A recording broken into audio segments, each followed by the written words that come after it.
Here we've got a very rocky coastline and there's not a lot of room between the sea and the rocky bluffs. So you've got a very narrow passage, very fragile. And obviously with the earthquake, such a big event, it's made it more fragile than ever.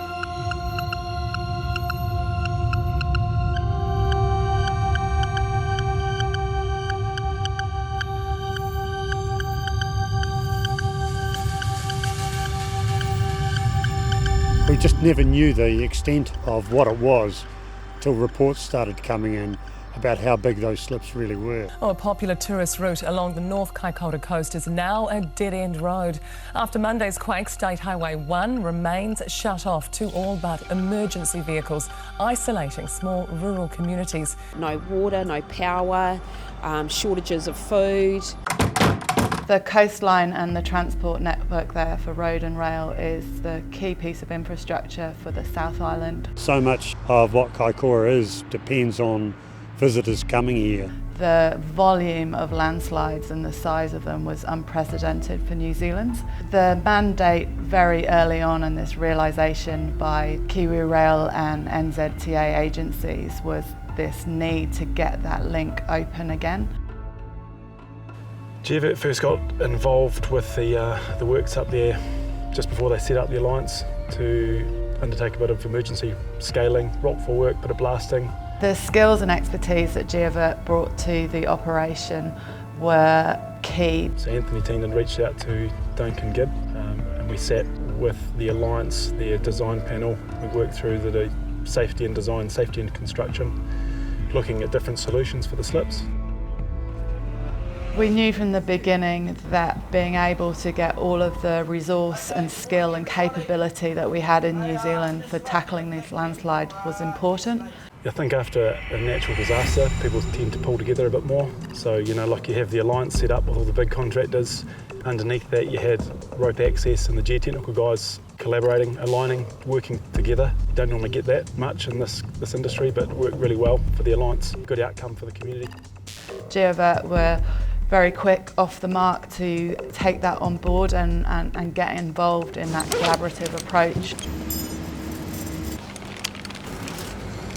Specifically, some of the services we provided to Nectar were around planning of scoping the works and planning some of the works, but also we played a pretty important role in supplying and providing and procuring materials because of the rush and the speed at which the road had to be opened and the work had to be done. We at one point had orders come in from 5 different countries to get the materials here on time, not just for Geovert but for all the other contractors to install. Geovert were involved from the beginning, initially making some of the landslides safe by scaling some of the loose rocks and creating access, and then this built into being part of a team where we were tackling multiple locations at once in terms of either removing the rocks or starting to build structures to make those landslides more stable going forward. To facilitate getting one of the slips open before Christmas, progress was, it's quite slow using rope access and the lightweight drills. So what we were doing in the background is we designed and built our own 18-metre reach telehandler with a radio control unit and a video camera on it. So when we brought that to site, we were able to achieve really significantly higher production.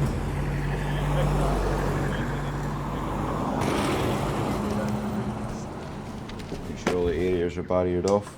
If we're cutting bar later on, as we said at pre-start this morning, double eye protection. So Geovert, obviously a New Zealand company, been established here for about 20 years. Globally, we've been delivering rockfall projects from India, Indonesia, Papua New Guinea, throughout the Pacific, and even now in America. We were able to run multiple jobs safely in Kaikoura with supervisors with 10 plus years experience in geotechnical and rockfall work. We needed to make it safe, and we could only do that from the top. We were reliant on them to go in as the kind of first response to assess these areas. We were reliant on helicopters to get access, which is a high-risk activity in itself. So we completed, I think, in that first year, 50,000 man-hours without any incidents, and that's because of the people, it's because of the buy-in from the supervisors, the culture within the company, but it's really driven by the people on site.